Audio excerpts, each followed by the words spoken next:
I would like to start by telling you all that I appreciate the time that this board has given me to ask for clemency. My name is Gilbert Postelle. I was 19 the day these crimes happened. Today I'm a 35-year-old man. My lawyer, Mr. Nance, has already informed you about my childhood and how I was raised growing up. I didn't know my childhood wasn't normal. It was all I knew. I was a meth addict at the age of 13. It was a family addiction. My dad, my brother, and me. But in no way does that excuse my actions. My dad was hit by a car and hit in the head with the object. I watched as he almost died multiple times because of his injuries. My dad was everything to me, even with all of his flaws. I didn't know how to deal with seeing my dad the way I did. More and more drugs to numb the pain. I was heartbroken at the thought of losing my dad, and I knew who was responsible for it. I was high for days leading up to this horrible day. There's not a lot that I remember about that day either. I was told that I had been up for almost a week doing meth. Bits and pieces are what I remember. But it's like watching a movie. I can't even tell you how the decision was made to take these people's lives because I truly do not remember. I do understand that I am guilty, and I accept that.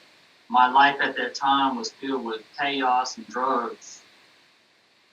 The good things that I had in my life at that time were my grandmother, my stepmom, and my daughter, Kaylee. The drugs were more powerful than their love for me, or so I thought. My grandmother has died during my time here. My stepmom is still a big part of my life, and I love her for that. My daughter, Kaylee, was 2 at the time. She's an 18-year-old young woman now.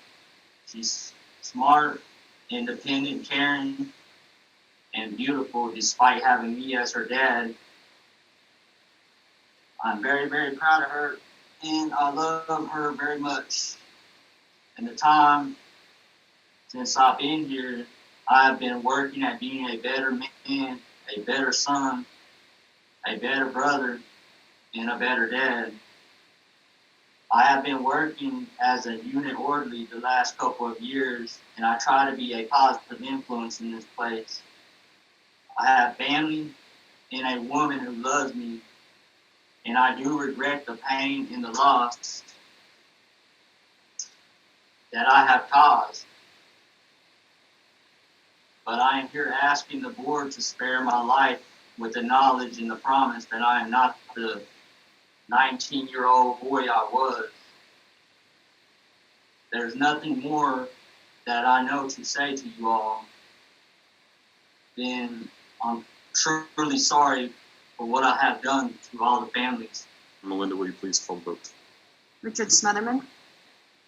So I want to have my discussion, not discussion. I want to express some thoughts. This is now my 5th clemency hearing. And of all of them, this is the one, surprisingly to myself, that has been the most difficult.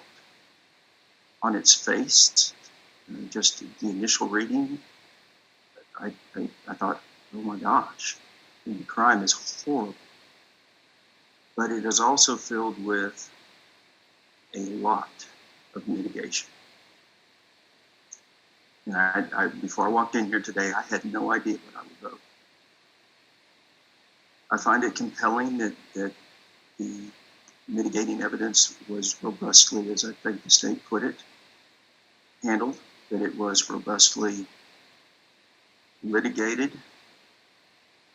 I asked the question about how long the jury was out in stage 2 because I wanted to know what their mindset was. They were out a long time. It must have been very, very, very difficult in that jury room because there are mitigating